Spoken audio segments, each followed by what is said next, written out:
there's been a lot of cringe moments, so many of them. They're those moments. They're the moments where you feel like you're up against something that's really difficult and you don't know if you can do it, and you cringe forward and you do it anyway. To move forward in your business and create content that can help you show up and be more visible online, to be able to build who you are and show that off to the world and tell your story. Today, I have a special guest with me. It's Katie Campbell, and I actually met her through social media, through TikTok. And she's going to share a little bit about what she's done to use social media to build her business and her personal brand. Thank you for having me, Jen.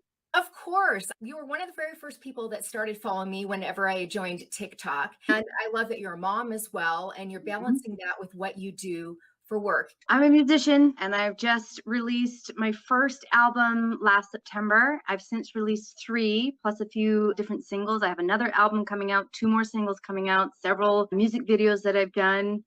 I am technically a certified educational assistant. I gave that up before I had my kids. And then I became a certified legal assistant, and I've given that up because my passion is music. I want to be on stage. I want to be singing and having a good time with people. And that's my best talent. It's a huge leap of faith, though. I'm going to be 40, so I'm like starting late. It's okay. Start again, 100 times. Oh, I really believe, especially with women, there's a point in our life where there's major changes that happen. Maybe it's a milestone birthday, maybe it's the birth of a child, a change in a relationship status, or in your job, that it really helps us reflect on who we are, what's important to us. And we say, you know what, we're going to shift this and show it more visibly in our life and in our business. So it takes a lot of courage to cringe forward and do that. I think it's fantastic. Oh, there's been a lot of cringe moments, so many of them, which is why I was drawn to you on TikTok, because I saw you as me a year ago. I was like, oh, that was me. I didn't know what I was doing, but I just tried what I could, see what stuck. Tell me a little bit more about what drew you into social media, and how did you start just using it personally? I have always been a huge Facebook person. I think because I have never lived in the same city as my parents, and all of my friends are sort of scattered around Canada or around the planet. And the easiest thing, instead of making all these phone calls and emails and whatever, was just to put it on Facebook as almost my personal blog.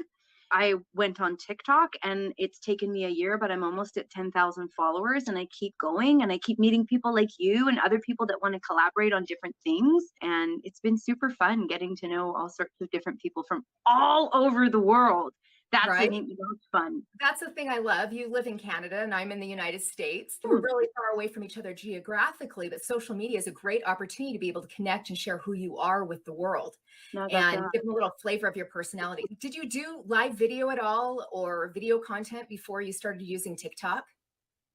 No, it was all written. I'm a poet, right? And I write my own songs. And so I'm a lyricist, and I always love words. I've struggled with my mental health, being an artist, being a mom, living away from my family. So when the pandemic hit, my father died the week the pandemic hit. I went into, the only thing I could describe it is I had an early midlife crisis. You know, he was only 64 when he died, and I knew he had so much more that he wanted to do. And I really took stock of my own life, and I thought, oh, no, I haven't even started yet. And so I chronicled on my personal Facebook page, I chronicled my existential meltdown and personal rebuild of myself. And it was from there that, you know, my personal friends really started encouraging me and said, you know what, branch out, do it. If you're going to make your music go live, be public about how you feel, and my spirituality, and how I think about the world, and what I perceive, and going through those dark, depressive episodes. You know, tell your story, because it's the blueprint for someone else going through the same thing. Tell your story publicly. It's a blueprint. You could save somebody. Oh, definitely. Definitely. Social media is a great way to be able to connect and express who we are, to be able to uplift, encourage, and inspire other people. And that's why I'm there. And like Yes. you know, I started with Facebook, and, you know, I'm a Facebook certified community manager, and really entrenched in that. I blogged for a while. And so words and that the transition to video content, I know for me, it was really difficult because I couldn't edit the same way.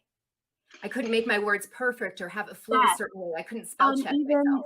I just did a video on TikTok about the non-symmetry in my mouth and my face, because I have a disjointed jaw, and I'm looking at it. It's a huge personal growth point, looking at it and not being able to edit it or curate it in such a way that only, the best angles, what have you. It's very raw. It's very vulnerable. There's a lot of self-growth that has to go in there, just accepting your face, your body, your voice, your message. Well, and video camera, you're on video, and I know I've struggled with the same thing that I'm like, oh, it's super awkward, or my lips are doing this weird thing, or I'm blinking Or too my much. eyelashes over here, I got Right, hair up or something. You're like, right. oh, But that yeah, TikTok embraces that, and that's what yeah, I love about it. It's that they call it raw authenticity. It's that raw yeah, authenticity that you yeah. show up. You are who you are no matter where you are. And that's part of my personal brand, but it was very difficult for me to be able to branch out and do the video content. Yes. You know, Oh, entirely. And I have people asking me all the time, oh, don't you find doing your music videos fun? Actually, no. The process of me being filmed is lovely. The process of me editing myself and having to watch, like, I sometimes need a bucket next to me because the nausea that comes up and going, I look like that from behind, from the side, from down below. I look, right. wow, you really dig really, really deep in order to not falter. There's no reason to Has there falter been either. We're our own worst critics. right. Has there been anything that's really helped you push through that? Well, that's a good question. Bite-sized pieces. I'm Okay. learning that the projects that I undertake are really huge, and I always try and get to the finish line right away. And it's like, no, Mhm. take a step, take your time, plan it out, and then in the editing process, take even more time. I guess for me, because I'm an indie artist and I'm doing it all alone, I don't have a deadline from any type of label. So it's me pushing myself. And sometimes in this last year's worth of journey, I'm learning I push myself too hard. I push myself too soon. I push myself when it's not ready. And it's like, you don't need to push. There's no finish line. I'm doing it for myself, and really I should enjoy it more. I should Right. enjoy it. When you're talking about a music video versus short form video content, when you're creating a YouTube short or a reel for Facebook or Instagram or a TikTok, that takes on a whole new meaning. And I know you've talked about editing. Do you find a difference when you're editing for social media shorts, short form video content versus other things? I don't edit my own music videos. I have a professional editor. And so I sit with her like this, and she'll go Mhm. through all the footage, put it together, the story that I wanted. And then we go through sort of frame by frame or section by section, even verse by verse of the song, because I want something from the story of the song to come through on video. But it's a very different process than doing it at home. But you're absolutely correct. Sometimes TikTok frustrates me because it's limited with some of the editing that you can do, and you just kind of got to go with it, what you have.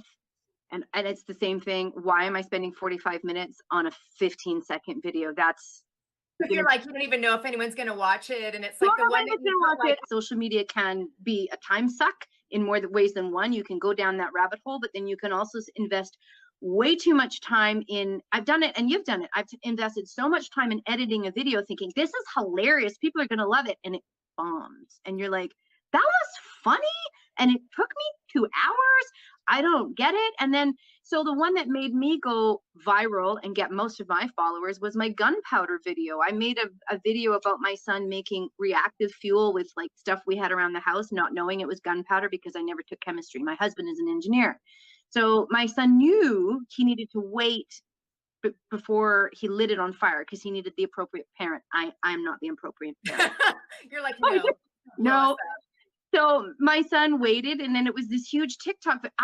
I did that because it was hilarious. It was a hilarious blonde moment, mom, of me not cluing into the fact that my 11-year-old is making gunpowder at home and wanting to light it on fire and being really responsible.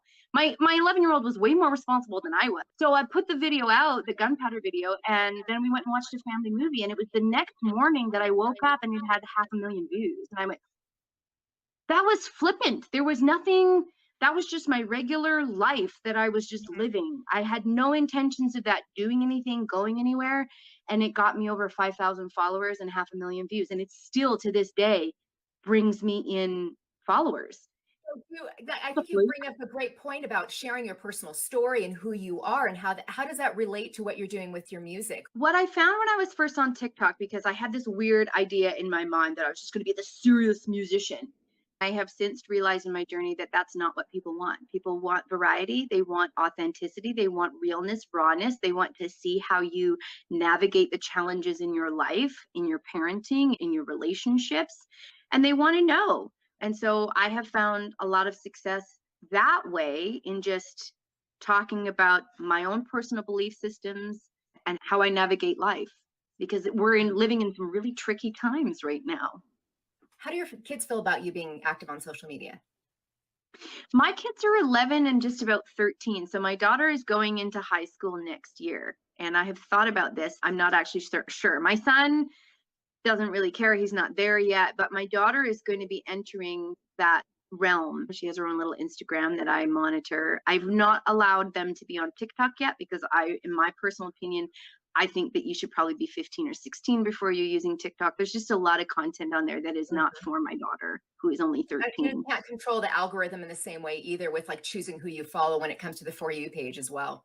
I try my best to have a handle on that with social media regarding my kids. It's going to be interesting this year because I'm on TikTok and she'll be in high school and I'm there.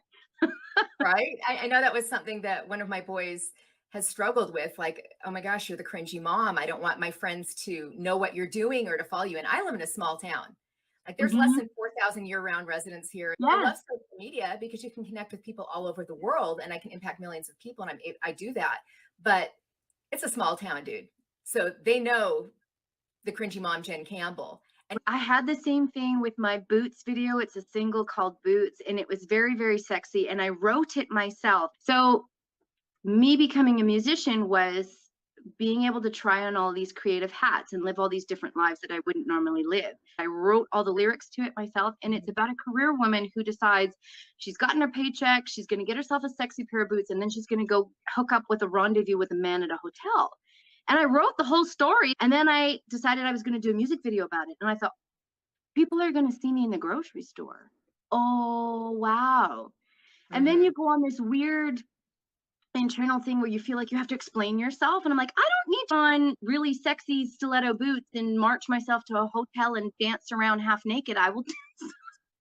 right? I'm not hurting anybody. I'm being creative, right? There's that pressure though to be able to have that, we want that sense of belonging from other people. We want to feel like we fit in. Well, I don't want to have to go to the PTA meeting and be ostracized. You weirdly put yourself in that category where you're just out there for the world to see because you've done something provocative. And I'm like, I am an ostentatious person by nature. Absolutely. I always want to be the center of attention.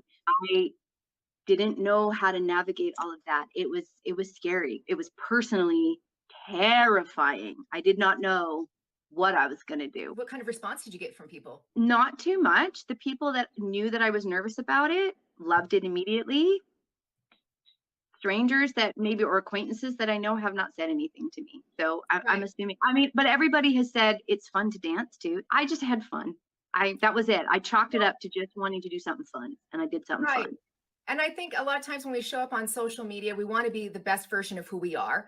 But at the same time, we want to be, at least I want to authentically be the same Jen Campbell, Cringy Mom, wherever I am. So if you meet me in person, if you meet me virtually, if you see one of my short form video content things, if you read a Facebook post, it's me.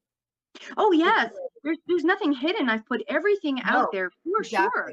Well, do I show you every side of who I am?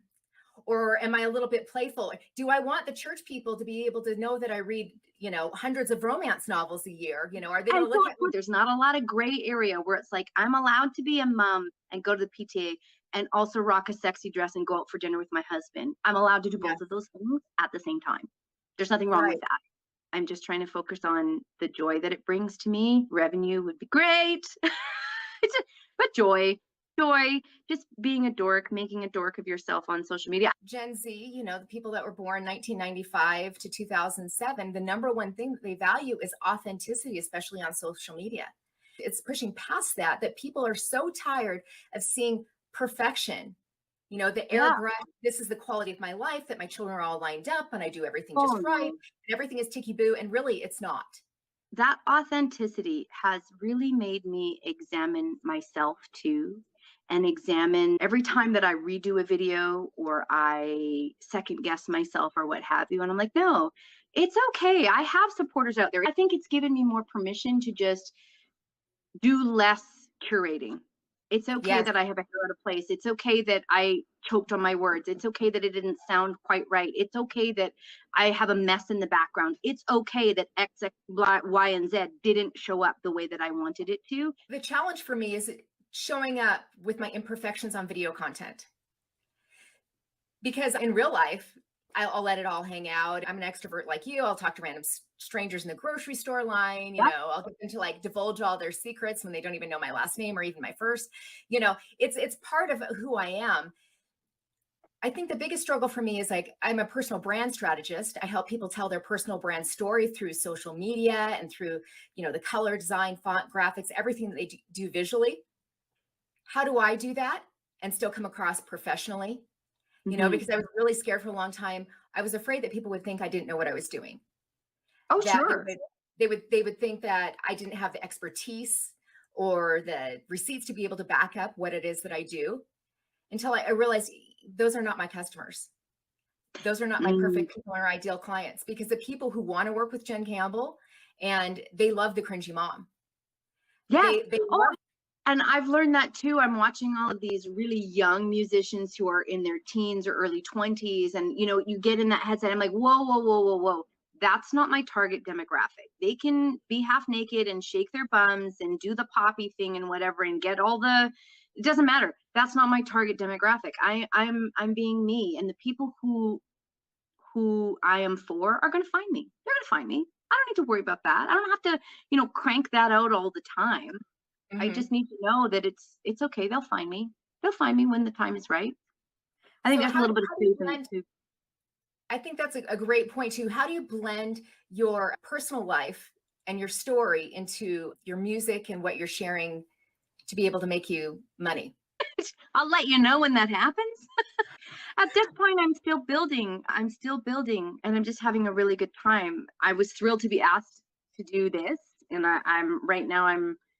I guess I'm just trying to expand that way and just really meet, people individually, and I'm just excited to try all of these different opportunities. I never thought I would be interviewed on a podcast. I was thrilled when you asked me. I was like, oh, she asked me? She asked Oh, heck me? yeah. Heck Oh, yeah.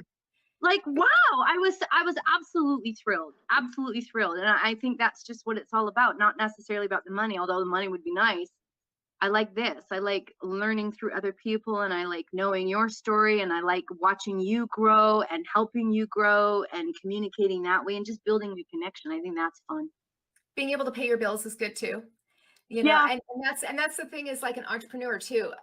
I can't tell you how many community leaders and influencers I know that have millions and millions of followers in these communities and they don't have an income.